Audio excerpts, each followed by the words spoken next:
Nailigtas ang isang lalaki sa San Nicolas, Ilocos Norte matapos siyang matabunan sa hinuhukay niyang balon.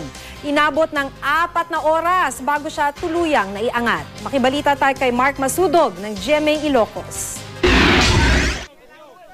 Natabunan ng lupa sa hukay na ito sa Barangay 8, San Nicolas, Ilocos Norte ang 40 anyos na si George Coloma. Ayon sa asawa ni Coloma, alas 9 kahapon ng umaga nagpaalam ang kanyang mister na magpapatubig lang sa sakahan. Pero naghukay pala ng lupa si Coloma para gawing balon.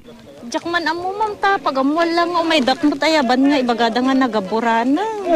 Hindi, actually ararami din da dito bobon, deep well, tapno itikas target source ko mati danom nga pagpasibog da ka dito mula dito. Nasa 20 talampakan ang lalim ng nahukay ni Coloma. Habang nasa ilalim siya, bumigay ang lupa sa itaas.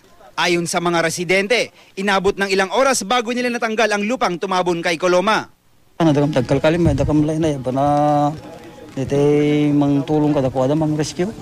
Pagdating ng rescuers sa lugar, hindi pa agad naiangat si Coloma dahil halos wala ng malay. Binigyan na muna si Coloma ng oxygen gamit ang mahabang hose. Gumamit ng bako para mahukay ang paligid ng ginagawang balon. Naiangat ang nangihinang si Coloma matapos ang 4 na oras. Nagpapagaling na siya ngayon sa ospital. Mark Masudog, Nagbabalita, Pilipinas.